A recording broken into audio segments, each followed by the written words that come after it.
এত ঠান্ডার মধ্যে কেরা আমার কম্বল ধরে টানছিস, ছাড় বলছি, ছাড় ছাড়, দূর। সে আমার ঘুমটা ভাঙিয়ে দিল। উফ, ভালোই লাগে না এত ঠান্ডার মধ্যে। বলছি না আমি বিয়ে বাড়ি যাবো না, তুই যা তুই যা, আমি যাবো না। আমারও তো বিয়ে বাড়ি যাওয়ার শখ টক নেই, আমি ভাই ঘুমোবো। বলছি তো তুই যা। প্রচণ্ড ঠান্ডা পড়েছে ফ্রেন্ডস আজকে, তোমাদের মানে কি বলবো, মানে ভীষণ ঠান্ডা পড়েছে। এর মধ্যে পেয়েছি বিয়ের একটা ইনভিটেশন। আমি তো ভীষণ কিছু, খুবই ইচ্ছে ছিল বান্ধবীর বিয়েতে সাজবো গুজবো যাবো, কিন্তু ওই মরকটটা আমার বিয়ের অপেক্ষা করছে, আমি করছি ওর বিয়ের অপেক্ষা। এই করে আমরা দুজনে আইব্রো থেকে যাবো, দূর, বিয়ে আর হচ্ছে না।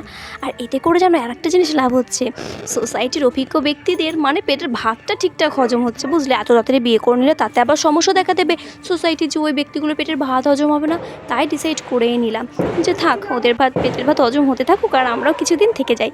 তো এই জন্য সেজে গুজিয়ে নিলাম। দেখো, মাথায় ফুলটা না নিলে আবার বিয়েটা ইনকমপ্লিট থাকে, সঙ্গে হাতের চুড়িটা। তারপরে চলে আসলাম বিয়ে বাড়িতে, কি ঝিকিমিকি লাইটিং। তারপরে পুরোটা প্যান্ডেলের ভিতর ঢুকলাম।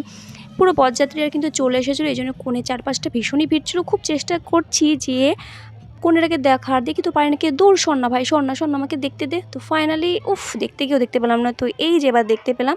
তো কনের কিন্তু এখন ফটো শ্যুট চলছিল, এর জন্য একটু দেখতে অসুবিধা হলো। তো চলো, দেখা তো কমপ্লিট হয়ে গেল। এবার বাইরেটা তোমাদের দেখিয়ে দিই কীরকম ভিড়, মানে সবটাই বরযাত্রী ছিল। তো যেতে যেহেতু একটু রাত হয়ে গেছে, তো এই জন্য বরযাত্রীরা ঢুকে গেছিলো। তো এই দেখো সব বরযাত্রীরা ঘোরাফেরা করছে, ওদিকে নাচ টাচ করছে। তো চলো আগে খেয়ে নেবো তাড়াতাড়ি করে। তো খাওয়া দাওয়া কমপ্লিট। এদিকে না আমি এত সেজে এসেছি না, মানে কেউ একবার তাকাচ্ছে না, কেউ ক্রাশ ম্রাশ কিচ্ছু করে না, দূর, সাজা পুরো বৃথা।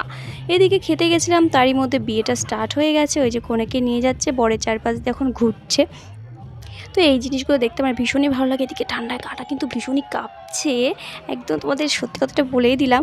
কারণ যাই হোক, মেয়েদের বিয়েবাড়িতে ঠান্ডা লাগে না, এটা সত্যি কথা। সেটা কিন্তু ওপরে ওপরে কথা, ভেতরে কিন্তু প্রচণ্ড ঠান্ডা লাগছে আমার। এদিকে এই যে শুভদৃষ্টিটাও শুরু হয়ে গেল, সবই ঠিক আছে। সাদা জামার পরে না আমার ভীষণ রাগ হচ্ছিলো। তো ওর কী কাজ হয়, মাথাটা না হয় বাইরেই রাখতে পারতি। তো যাই হোক, বিয়ের ওই যে এখানেও ফটোশ্যুট চলছে। তো কী কী স্টেপ বা কী কী রিচুয়াল তোমরা হচ্ছে দেখতে পারো না, সেটা কমেন্টসে জানিও, সেটা আমার বিয়েতে তোমাদের দেখিয়ে দেবো। আর ততদিন পর্যন্ত কিন্তু আমার সঙ্গে থাকতে হবে, কারণ আমি আর ঠান্ডার মধ্যে এখানে থাকতে পারলাম না।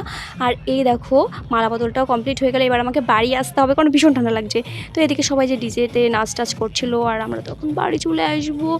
তো ভীষণই কিছুক্ষণ ধরে নাচটা দেখছিলাম, দেখার পরে এবার হচ্ছে বাড়ি চলে আসছি। তো টাটা বাই বাই। আমার বিয়ে পর্যন্ত কিন্তু তোমাদের অপেক্ষা করতে হবে, পুরো পুরো রিচুয়ালগুলো তোমাদের শেয়ার করবো। তো চলো টাটা বাই বাই, আবার দেখা হবে তোমাদের সঙ্গে নেক্সট কোনো ব্লগে।